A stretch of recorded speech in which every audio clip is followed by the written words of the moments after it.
الإسلام ديني ومحمدا رسول الله ويقيني. الحمد للہ رب العالمین والصلاة والسلام علی نبی الکریم الامین وعلی آلہ واصحابہ اجمعین۔ آج کا ہمارا موضوع ہے حضرت علی المرتضیٰ شیر خدا رضی اللہ تعالی عنہ کی شجاعت و بہادری۔ حضرت علی المرتضیٰ شیر خدا رضی اللہ تعالی عنہ کو اللہ رب العزت نے بہت زیادہ بہادری سے مالا مال فرمایا تھا۔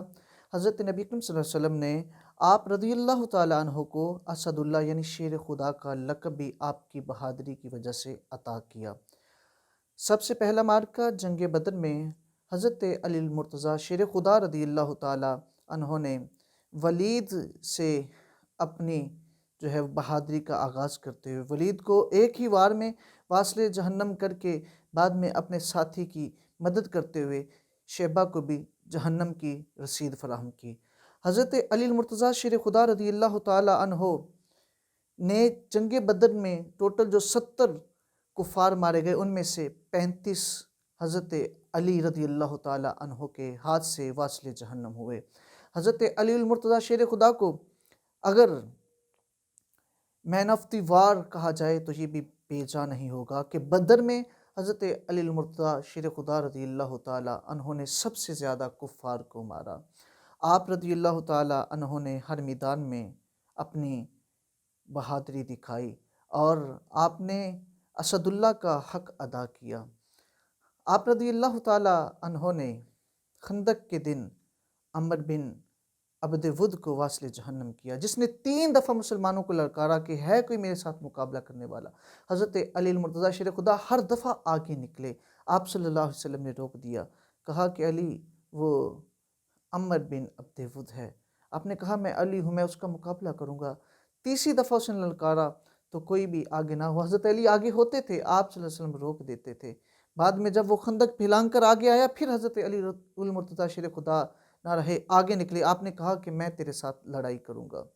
اس نے کہا کہ آپ کا نام کیا ہے؟ آپ نے بتایا میرا نام علی بن ابو طالب ہے۔ حضرت علی المرتضیٰ شیر خدا جب آگے آئے، اس نے کہا کہ میں جس کے ساتھ مقابلہ کرتا ہوں، کہا کہ اس کی 3 خواہشوں میں سے ایک پوری کرتا ہوں، آپ 3 خواہشیں کرو۔ آپ نے سب سے پہلے کہا کہ آپ مسلمان ہو جاؤ۔ کہا یہ نہیں ہو سکتا، استہزاء کرتے ہوئے ہنستا ہے، کہا یہ نہیں ہو سکتا۔ اس کے بعد حضرت علی المرتضیٰ شیر خدا رضی اللہ تعالی عنہ نے فرمایا پھر اس میدان سے چلے جاؤ، جنگ سے واپس چلے جاؤ، مقابلہ نہ کرو۔ اس نے کہا نہیں، یہ میری شایان شان نہیں ہے، میں مقابلے سے نہیں ہٹوں گا، میں جنگ کر کے جاؤں گا، مقابلہ کر کے جاؤں گا۔ پھر حضرت علی المرتضیٰ شیر خدا نے کہا کہ تیسری خواہش میری یہ ہے، پھر آؤ میرے ساتھ لڑو۔ اس نے کہا کہ تو واحد بندہ ہے دنیا میں کہ جس نے مجھے اعلان جنگ کہا، میرے ساتھ لڑنے کے لیے تیار ہو گیا ہے، میرے ساتھ اعلان جنگ کیا ہے، میرے ساتھ مقابلہ کرنے کے لیے راضی ہوا۔ تو واحد بندہ ہے، کوئی بندہ میرے ساتھ لڑنے کے لیے کبھی تیار نہیں ہوا، ڈرتے ہیں، اور تو آ جا میرے ساتھ مقابلے میں۔ جب سامنے آئے تو اس نے کہا کہ اے بھتیجے، میرا پہلا مشورہ یہ ہے کہ تو میرے ساتھ نہ ہی لڑ تو بہتر ہے۔ آپ نے کہا میں تیرا مقابلہ کروں گا اور میں تجھے قتل کروں گا، تو وہ اس وقت اپنے آپ سے باہر ہو جاتا ہے کہ تو مجھے قتل کروں۔ حضرت علی المرتضیٰ شیر خدا پیدل تھے اور وہ گھوڑے کے اوپر سوار تھا۔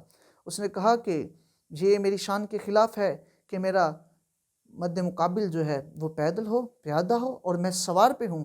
کہا نہیں، میں بھی پیدل ہوتا ہوں۔ وہ گھوڑے سے اترتا ہے اور ظلم کرتے ہوئے اپنے گھوڑے کے پاؤں کاٹ دیتا ہے اور حضرت علی المرتضیٰ شیر خدا کے اوپر وار کرتا ہے، اور اتنا زور سے وار کرتا ہے کہ حضرت علی المرتضیٰ شیر خدا کی ڈال کٹتی ہے اور تلوار آپ کی پگڑی کو، امامے کو کاٹتی ہوئی اور آپ کی پیشانی پہ زخم کر دیتی ہے۔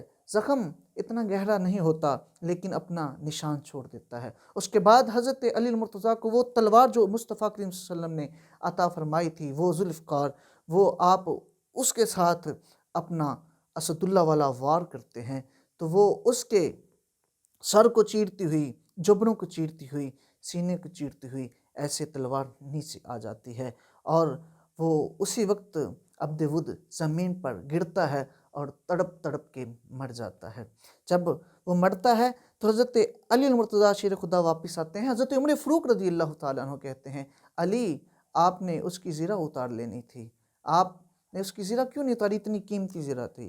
حضرت علی المرتضیٰ شیر خدا نے جواب دیا، کہا کہ جب میں نے اس کو قتل کیا، زمین پہ گرا تو اس کی شرمگاہ کھل گئی تھی، تو پھر میں نے آنکھیں ہٹا لی، میں نے اس کی طرف دیکھا نہیں، میں حیا کے مارے واپس پلٹ آیا، اس لیے میں نے اس کی زرہ کو نہیں پکڑا۔ اللہ رب العزت نے حضرت علی المرتضیٰ شیر خدا رضی اللہ تعالیٰ عنہ کو بہت زیادہ قوت اور طاقت سے نوازا تھا۔ آپ فاتح خیبر ہیں۔ آپ صلی اللہ علیہ وآلہ وسلم نے خیبر کے دن فرمایا صبح میں جھنڈا اس کو پکڑاؤں گا، اس کو دوں گا، جھنڈا اس کے ہاتھ میں ہوگا، فتح اس کے ہاتھ سے مسلمانوں کو نصیب ہوگی جو میرا اور اللہ کا محبوب ہے۔ سارے انتظار میں ہیں کہ صبح جھنڈا کس کے ہاتھ میں آتا ہے۔ صبح ہوتی ہے، اشوب چشم میں مبتلا حضرت علی المرتضیٰ شیر خدا خیمے میں ہیں۔ آپ صلی اللہ علیہ وآلہ وسلم پہلے لواب دہن لگاتے ہیں، آپ کی آنکھوں کی درد کو دور کرتے ہیں، اس کے بعد جھنڈا پکڑاتے ہیں، وہ جاتے ہیں اور جو پہلے 6 خیبر کے قلعے فتح کر لیے اور جو قلعہ قموس ہے 7واں قلعہ ان کا، اس کو فتح کرنے کے لیے جاتے ہیں، وہ مقابلہ کرتے ہیں۔ تو سب سے پہلے جب حضرت علی المرتضیٰ شیر خدا ان قلعے والوں کو آپ دعوت اسلام دیتے ہیں کہ آپ مسلمان ہو جاؤ، تو مرحب جو ہے بڑا بہادر تھا، وہ نکلتا ہے باہر اور حضرت علی المرتضیٰ شیر خدا کو للکارتا ہے اور وہ کہتا ہے انفرادی میرے ساتھ لڑائی کرو۔ حضرت علی المرتضیٰ شیر خدا جو اللہ کی شیر ہیں وہ راضی ہو جاتے ہیں، اور جب آمنے سامنے ہوتے ہیں تو مرحب پکار کے کہتا ہے قد علمت خیبر انی مرحب، پورا خیبر جانتا ہے مجھے کہ میرا نام جو ہے وہ مرحب ہے۔ شاک الصلاحی بطلم مجرب، اور کہا کہ میں وہ ہوں کہ ہر وقت ہتھیار میں بندہ رہتا ہوں اور میں ایک تجربہ کار جنگجو بھی ہوں۔ جب یہ اشعار اس نے پڑھے تو اس کے مقابلے میں حضرت علی المرتضیٰ شیر خدا رضی اللہ تعالیٰ عنہ نے جو تاریخی شعر پڑھا وہ قابل سماعت ہے۔ آپ فرماتے ہیں انا الذی سمتنی امی حیدرہ، کہا میں وہ ہوں جس کی ماں نے اس کا نام حیدر رکھا ہے۔ کلیسی غابات کریہ المنظرہ، کہا کہ میں جنگل کے اس شیر کی طرح ہوں جو ہیبت ناک منظر کا حامل ہوتا ہے۔ تو جب اس نے شعر پڑھے کہا میں بھی پھر حیدر ہوں، میری ماں نے میرا نام حیدر رکھا ہے۔ وہ سامنے آتا ہے، مقابلہ ہوتا ہے تو اس کا ایک نام تھا مرحب کا۔ تو جب وہ حضرت علی المرتضیٰ شیر خدا کے سامنے آیا، آپ نے ایک وار کیا، وہ وار جو ہے وہ اس کی خود کو چیرتا ہوا، اس کے جبڑوں کو چیرتا ہوا یہاں تک آ گیا، گردن تک آ گیا اور وہ نیچے گر جاتا ہے، تڑپتا ہے۔ تو خیبر والے آ کے حضرت علی المرتضیٰ شیر خدا پہ حملہ کرتے ہیں، جنگ شروع ہو جاتی ہے۔ حضرت علی المرتضیٰ شیر خدا کی ڈال جو ہے وہ ٹوٹ جاتی ہے، ہاتھ سے گر جاتی ہے، تو آپ خیبر کے دروازے کو ایک ہاتھ سے ایسے پکڑ کے ڈال بنا لیتے ہیں اور اس کے ساتھ دشمن کا مقابلہ کر رہے ہیں۔ وہ ڈال بنا کے خیبر کے دروازے کو آگے کر دیتے ہیں اور اس طرح مسلمانوں کو فتح ہو جاتی ہے۔ پھر آپ اس کو پھینکتے ہیں اور صحابہ فرماتے ہیں کہ 40 بندے بمشکل اس دروازے کو اٹھا سکتے تھے، 40 بندے بھی مل کے اس دروازے کو نہیں اٹھا سکتے تھے، جس کو حضرت علی المرتضیٰ شیر خدا نے ایسے ایک ہاتھ سے اکھاڑ کے اور پھر اس کو ایسے اٹھا کے رکھا اور ڈال کی طرح، یعنی اس کو ڈال بنا کے ایسے جنگ کرتے رہے، ڈال کے طور پر اس کو استعمال کرتے رہے۔ یہ ہے حضرت علی المرتضیٰ شیر خدا رضی اللہ تعالیٰ عنہ، جن کے بارے میں شاعر نے کہا شاہ مرداں شیر یزداں قوت پروردگار، لا فتح الا علی لا سیف الا ذوالفقار۔